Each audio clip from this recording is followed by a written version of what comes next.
Welcome to Silent Secrets. In today's story, I'll take you inside a world where love, trust, and temptation collide, and one single decision changes everything. This is not a story about villains or victims. It's about ordinary people, the kind of people who think it could never happen to them, until it does. If you're new here, don't forget to subscribe and turn on notifications. You don't want to miss our stories. Stories that reveal how fragile the human heart can be. Part 1. When everything seemed perfect. I never imagined I'd become the kind of woman who kept secrets from her husband. For over a decade, Ryan and I were inseparable. Best friends, partners, lovers, teammates. We shared everything. Our fears, dreams, and the kind of laughter that could light up a room. To the outside world, we were that couple. The ones people admired at parties. Confident, playful, unbreakable. But behind the smiles, I was beginning to feel something I couldn't name. A quiet restlessness. Ryan was kind, thoughtful, and deeply loyal. But routine had slowly crept into our marriage like dust settling on a once-polished surface.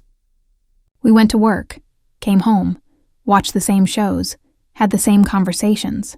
We loved each other, but love had started to feel predictable. We were looking for ways to reignite that spark. Date nights, road trips, new experiences, anything to feel that rush again. One evening, as we shared a bottle of red wine, Ryan looked at me with that mischievous glint I had fallen for years ago. "What if," he said carefully, "we tried something new, something that pushes us out of our comfort zone, together?" I laughed. "Like what? Skydiving?" He smiled. "Not exactly, more like exploring trust in a deeper way." At first, I thought he was joking, but the more he talked, the clearer it became. He was suggesting something bold, something I wasn't ready to hear. I remember staring at him, my heart pounding.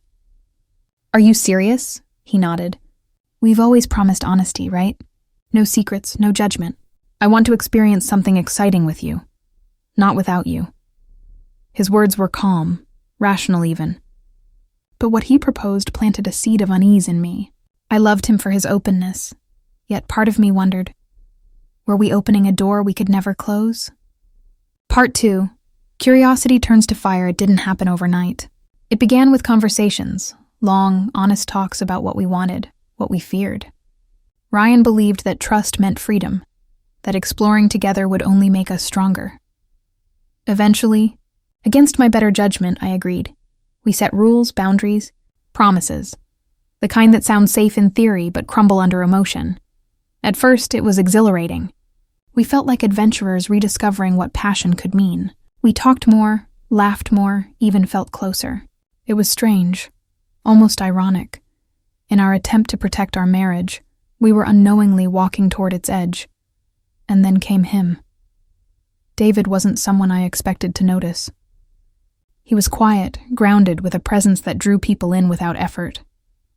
The first time we met, I remember feeling something shift inside me, subtle, dangerous. His voice was calm, steady, the kind that makes you listen even when he says nothing special. When he looked at me, it felt as though he saw past me, into the parts I kept hidden even from Ryan. That night changed everything. What was supposed to be harmless exploration turned into something far more personal. There was no plan, no intention, but something in me woke up. Something I hadn't felt in years. It wasn't just attraction. It was the feeling of being seen again, and that's where the real danger began. Part 3. The quiet descent in the days that followed. I couldn't stop thinking about David, his calmness, his confidence, the way he listened. It started as daydreams, nothing more.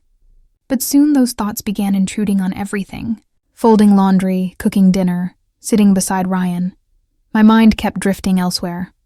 I told myself it was just curiosity, a temporary fascination. But the more I tried to bury it, the more it consumed me. When his message appeared on my phone one afternoon, my breath caught. "Hey, just checking in. Hope you're okay." It was innocent enough, simple words, but they carried weight. I stared at the screen for what felt like forever before replying, and with that one message, A door opened. We started talking. Casual at first. Jokes, random thoughts, nothing serious. But conversations have a way of deepening when two people are trying not to admit what they feel. I told myself it was harmless, but my heart knew better. Every word, every late-night message chipped away at my self-control. Ryan noticed changes. "You've been smiling more lately," he said one morning. "Whatever's going on, I like it." I forced a laugh. Just feeling good, I guess. But inside, guilt was spreading like wildfire. I loved Ryan, truly. But I was beginning to live two lives. One built on history and devotion, and another fueled by secrecy and desire I couldn't explain. Part 4. Lines that blur. The first time I met David again, it wasn't planned. At least that's what I told myself. We met at a quiet cafe, far from the city. He was waiting, calm as always. When he smiled, the noise of the world seemed to fade. We talked for hours, about life, choices, things we didn't share with anyone else. I told myself it was innocent, but the connection was undeniable. When I got home that evening, Ryan greeted me with a kiss. His warmth felt both comforting and cruel. I wanted to tell him everything, but fear held my tongue. That night I lay awake beside him, my heart heavy with contradiction. I had crossed an invisible line. Maybe not physically, but emotionally, completely, and sometimes that kind of betrayal cuts even deeper. Part 5. The double life. It's astonishing how easily lies can blend into routine. I became good at pretending. Too good. Smiling at dinner, laughing at jokes, planning weekends, all while carrying a secret that was rotting me from the inside out. Every message from David felt like oxygen and poison at once. He made me feel alive, but also reminded me of the line I was crossing every single day. He once said, "You deserve to feel seen, not just loved out of habit." Those words haunted me.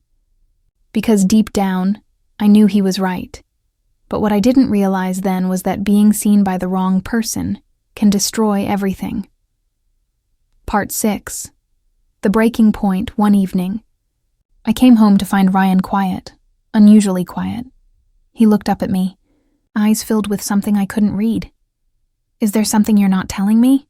he asked. My heart nearly stopped. "What do you mean?" He shook his head. "I don't know. You've been distant lately.